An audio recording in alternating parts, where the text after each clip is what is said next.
आज हम लोग का जो क्लास स्टार्ट हो रही है वैदिक एरा पर, लास्ट क्लास है वैदिक काल पर। और इसमें एक बहुत ही महत्वपूर्ण युद्ध हुआ था जिसे इंग्लिश में कहा जाता है battle of 10 Kings. Battle of 10 Kings UPSC का एक फेवरेट टॉपिक है। यहाँ पर मेंस के क्वेश्चन बने हैं, प्री में भी क्वेश्चंस बने हैं। प्री में क्वेश्चन कैसे बने हैं कि ये ऋग्वेद के किस मंडल में है। दूसरा प्रश्न बना कि कौन कौन नहीं लड़ा था, तो जो लड़े थे वो पता होने चाहिए, है ना। तीसरी चीज पूछी जाती है कि ये कौन सी नदी के किनारे लड़ा गया था। फिर पूछा गया पीसीएस में कि कौन से ईसा पूर्व में लड़ा गया युद्ध था, है ना। इस और मेंस के क्वेश्चन की दसराग युद्ध के भारत की कल्चर पर क्या प्रभाव पड़े। ठीक है, भारत की सभ्यता एवं संस्कृति पर जो बैटल ऑफ 10 किंग्स था इसका क्या प्रभाव पड़ा। बैटल ऑफ किंग का प्रधान राजा कौन था, बैटल ऑफ किंग क्यों हुआ था, ऐसे के कई सारे क्वेश्चन, 10 से 12 क्वेश्चन इसमें से निकल के आते हैं। बहुत ज्यादा इंपॉर्टेंट है।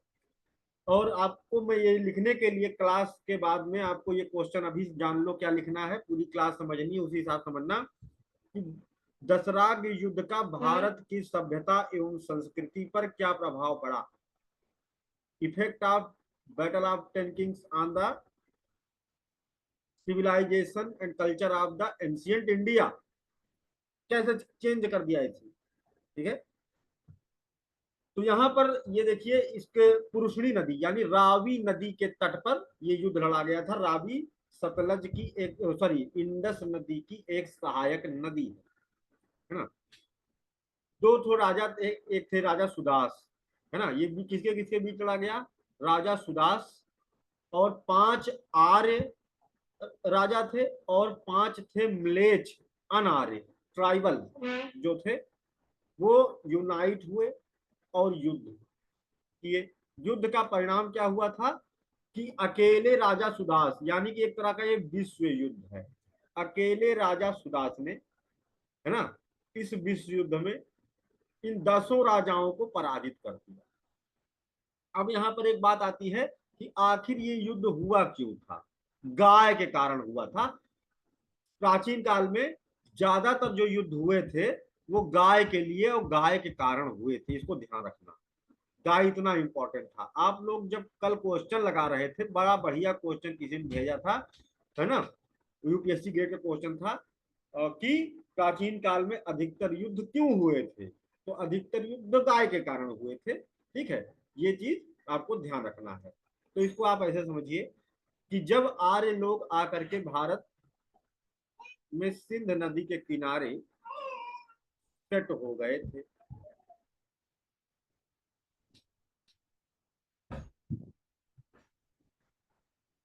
सिंध नदी है, इंडस रिवर,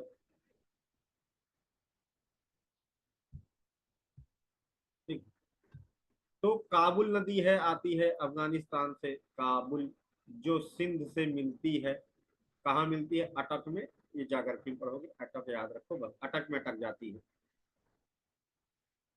तो काबुल और कांधार में जो दो जत्था आया था शुरुआत में आर्यों का, बस गया था। लेकिन धीरे धीरे आर्य अपना प्रभाव बढ़ाते जा रहे थे और जो अनार्य थे, यानी कि जो लोग यहाँ पर ट्राइबल्स लोग थे जिनको वो दास या दस्यु बनाते थे, उनको मार मार करके गुलाम बना लेते थे, दास बना लेते थे, या फिर उनको मार करके यहाँ से भगा देते थे पीछे की साइड में। म्यूट रखो, म्यूट रखो लाटू शर्मा, डिस्टरबेंस मत करो क्लास में। तो अब यहाँ पर क्या हुआ कि जो अनार्य थे पीछे भाग रहे, नदी से नदी भगा रहे, धीरे धीरे क्या हुआ, ये आर्य, यहाँ पर रावी नदी आती है ना, रावी जो ब्यास, सॉरी, झेलम नदी की सहायक नदी है। रावी जो है झेलम की सहायक, सॉरी, चेनाब की सहायक नदी, चेनाब की सहायक नदी है। चेनाब बाद में सतलज से मिल जाती है ना। तो यहाँ पर रावी नदी, रावी नदी के तट पर ये युद्ध लड़ा जाएगा।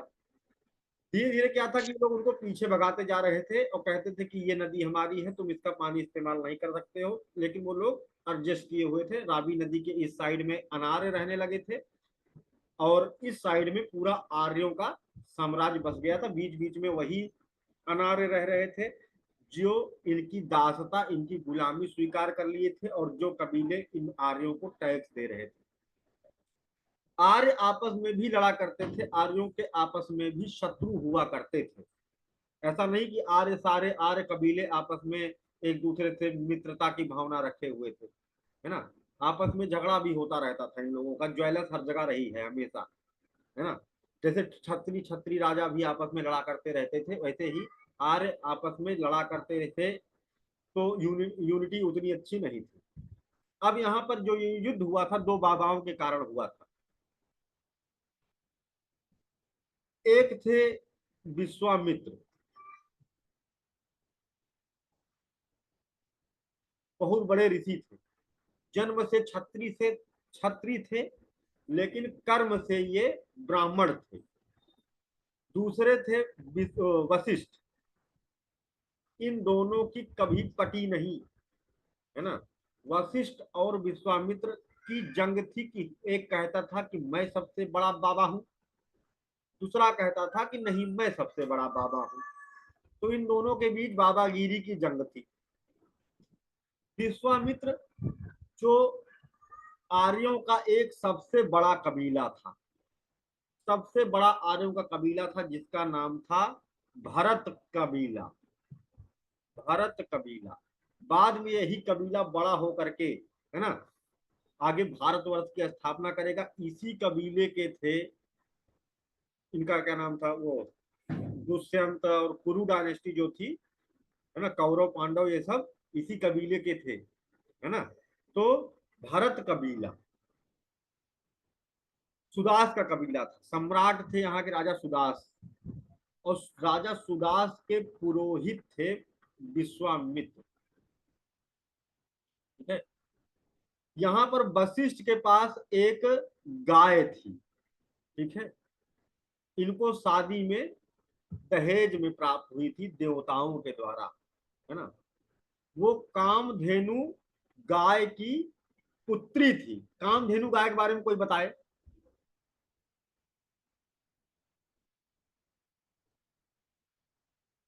कामधेनु गाय के बारे में कोई जानता है।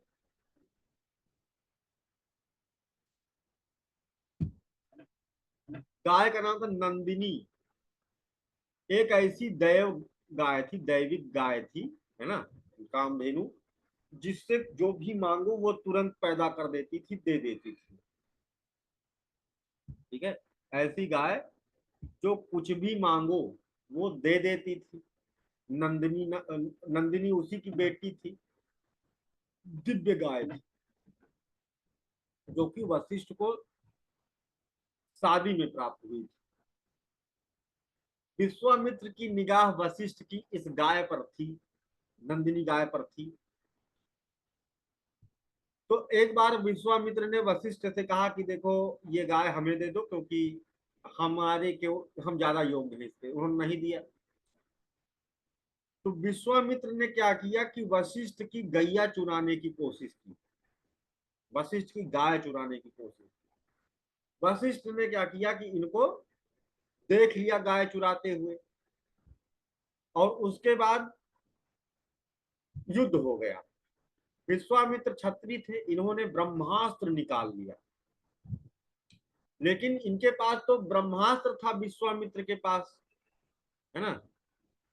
ब्रह्मास्त्र का क्रिएशन किया था इन्होंने। बहुत बड़े बाबा थे विश्वामित्र, छोटे आदमी नहीं थे। वशिष्ठ सीधे थे, तो इन्होंने उनके ऊपर ब्रह्मास्त्र चला दिया। और वशिष्ठ के पास क्या विद्या थी, ये तत्वदर्शी ऋषि थे, ये ब्रह्म ऋषि थे। इन्हें ब्रह्म ऋषि की कंपटीशन हुई थी, जिसमें विश्वामित्र वशिष्ठ से हार गए थे, तब से और खुन्नस खाए हुए थे। तो वशिष्ठ ने क्या किया, उस ब्रह्मास्त्र को एक कुश उठाया, वही फेंक के उस ब्रह्मास्त्र को निरस्त कर दिया, फूलों की माला बना दिया, और माला आकर के वशिष्ठ के गले में पड़ गई। विश्वामित्र हार गए, खिसिया करके वापस चले आए। लेकिन जब ये वापस चले आए तो सुदास को पता चला कि विश्वामित्र ने गाय चुराने की कोशिश किया था, वो भी वशिष्ठ जैसे ब्रह्म ऋषि की, और ये उनके कुल के लिए एक बुरी बात थी कि कोई गाय चुराने की कोशिश किया हो। और एक चीज जान लो, ये पेपर में क्वेश्चन बना है, ब्राह्मण हत्या कर डाले, बलात्कार कर डाले, तब भी उसको दंड नहीं मिलता था तब।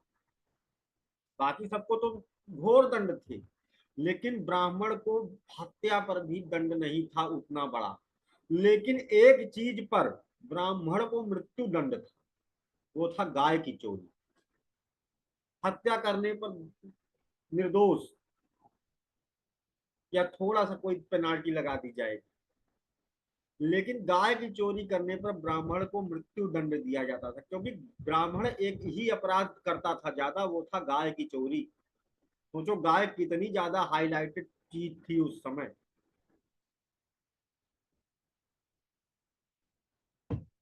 अब यहाँ पर बात आई कि विश्वामित्र को क्या कहते हैं मृत्यु दंड दिया जाए, लेकिन सुदास ने कहा कि हमारे यहाँ पुरोहित हैं, इनको मृत्यु दंड तो नहीं देंगे, लेकिन इनको देश निकाला दे दिया। विश्वामित्र को भरी सभा में अपमानित किया और कहा कि तुम चोरी करते हो, हमारे राज्य का नाम तुमने बदनाम कर दिया, है ना। वो भी इतना बड़ा बाबा का तुमने क्या कहते हैं चोरी करने की कोशिश की, मैं आपको मृत्यु दंड तो नहीं देता हूं, लेकिन अभी निकल जाओ मेरे राज्य से। विश्वामित्र को ये बहुत बुरा लगा, उन्हें अपना ये अपमान महसूस हुआ। उन्होंने कसम खाई कि मैं सम्राट सुदास को जो है गुलाम बनवाऊंगा, इनको हरा करके इनके साम्राज्य का अंत कर दूंगा और प्रतिशोध लूंगा। अब इन्होंने क्या किया कि उन लोगों को ढूंढना शुरू किया जो सुदास के भरत कबीले के शत्रु थे। तो 5 ऐसे बड़े दिग्गज राजा मिले जो सुदास के राज्य को हथियाना चाहते थे, है ना।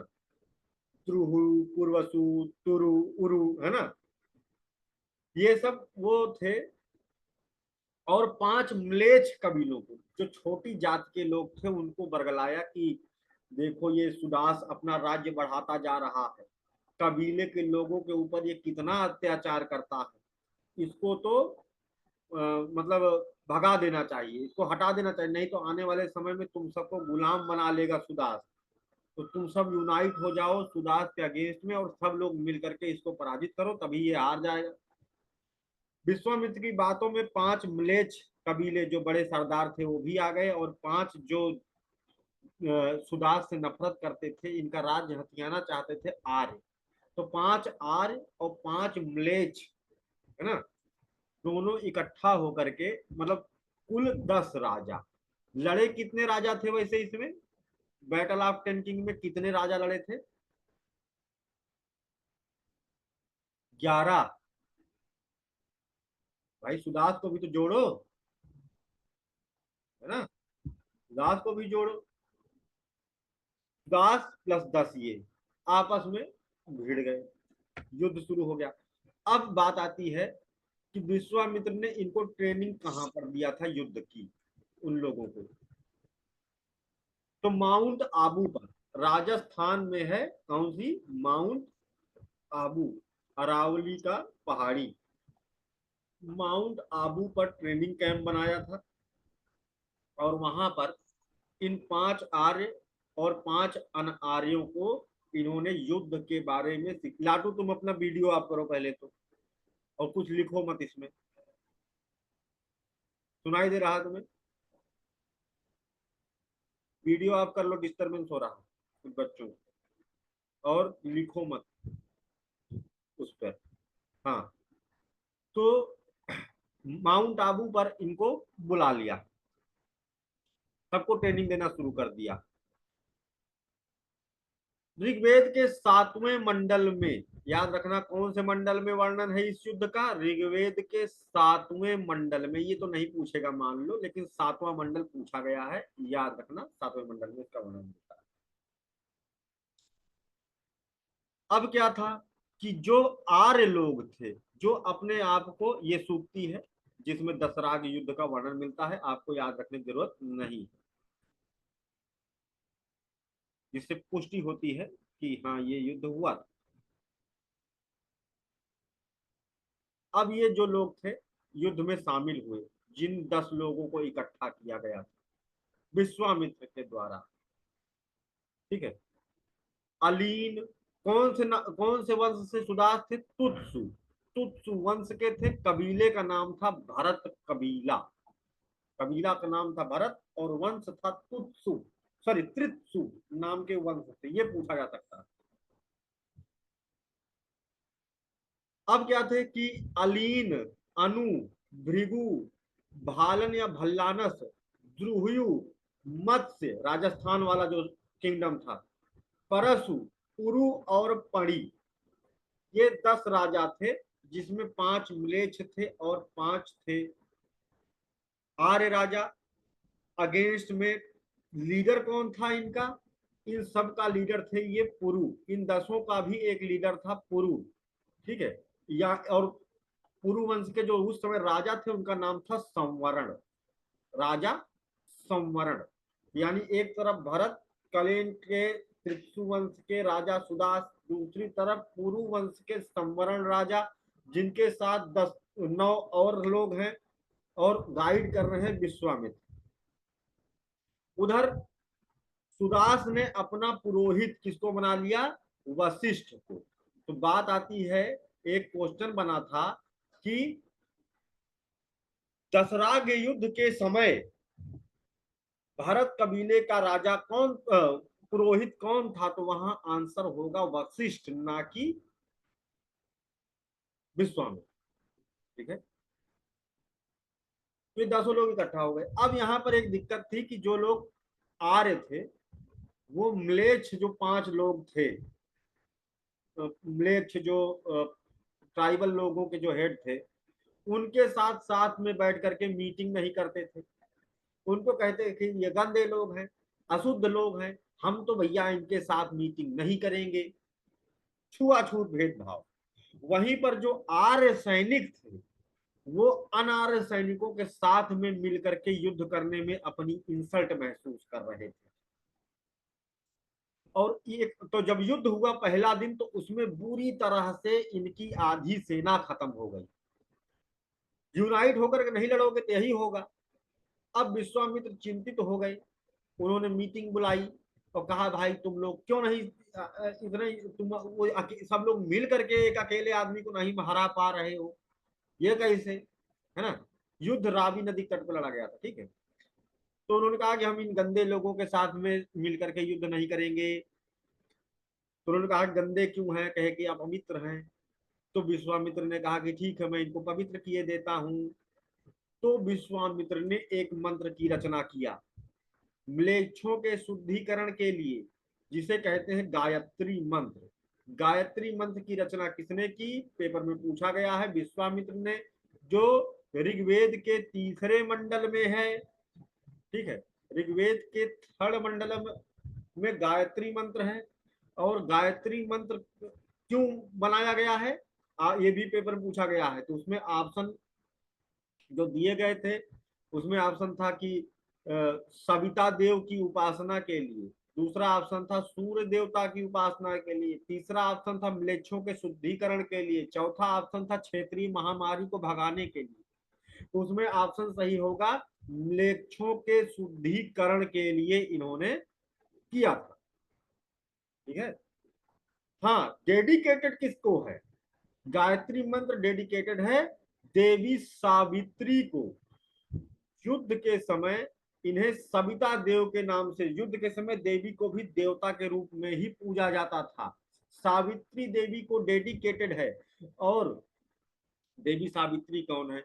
देवी सावित्री हैं अंतः, जो एनलाइटमेंट होता है उसकी देवी है, अंतः ज्ञान प्रकाश की देवी।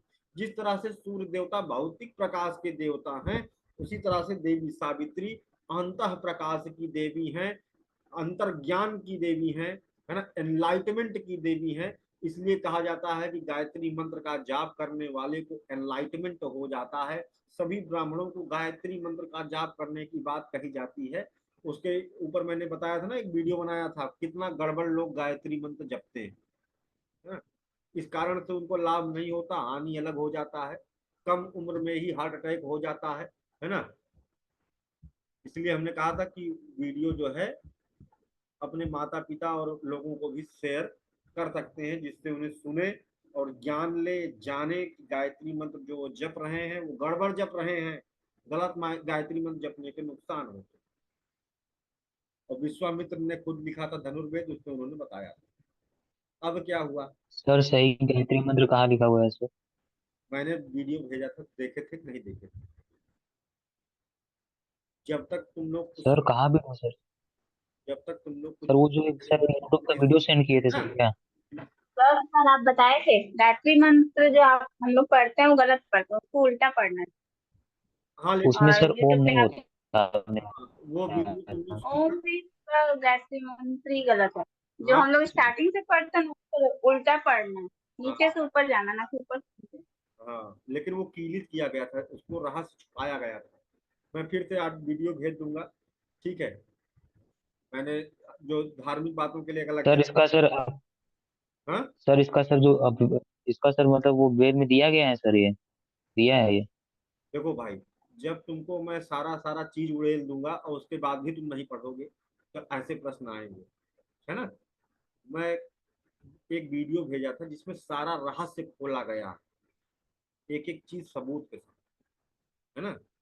उसको सुनोगे तो शंका नहीं बचेगी, ठीक है। तो ध्यान पूर्वक सुनना, समझना, कोई शंका नहीं बचेगी, ठीक है। और इसलिए सबूत भी लगाया है ताकि कोई कुछ बोल ना सके, क्योंकि इतनी बड़े बड़े गायत्री साधक हैं, गायत्री साधना करवाते हैं, गायत्री पीठ चल रही है, सब गलत बता रहे हैं, है ना। कैसी उल्टी गंगा बह रही है, अज्ञानता के कारण। और गायत्री मंत्र पढ़ने वालों को देखो, 50 साल की उम्र पार नहीं कर पा रहे हैं, हार्ट अटैक हो जा रहा है, ब्रेन हेमेज हो जा रहा है, मर जा रहा है। 7-8 लोग तो मेरे जानने के हैं ऐसे हुए। वो वीडियो सुनना, उसमें सारा क्लियर किया गया है। आगे की बात है, तो इसमें जो राजा थे उनके बारे में थोड़ा डिटेल दे दिया गया है ना। आपको बहुत ज्यादा डिटेल पढ़ने की जरूरत नहीं है, लेकिन कहानी पढ़ने का मन हो देख लेना कौन कहाँ से था। सुदास थे ये मेन हीरो थे इस युद्ध के, है ना। और बाकी 10 राजाओं के बारे में भी यहाँ पर डिटेल दी गई है। वो डिटेल आपके लिए जरूरी नहीं है, बस 10 लोगों का नाम याद रहना जरूरी है जो इसमें लड़े थे, है ना। ये मत्स्य वाले कौन है, राजस्थान के में इनका शासन चला करता था, है ना। और दूसरी टीम के जो लीडर थे वो थे पुरु, है ना, पुरु वंश के साथ, है ना। तो ये सब आपस में भिड़ गए। अब उसके बावजूद भी भले गायत्री मंत्र उन्होंने फूंक के मार दिया और म्लेच्छों का शुद्धिकरण कर दिया, लेकिन लोगों के हृदय में यह था कि जो है विश्वामित्र भले फूंक मार दिए हो लेकिन हैं तो यही गंदे लोग वो, तब भी मिल करके युद्ध नहीं किए। और परिणाम क्या हुआ कि अकेले सुदास ने वशिष्ठ के पुरोहितत्व में विश्वामित्र की पूरी 10 लोगों को पराजित कर दिया,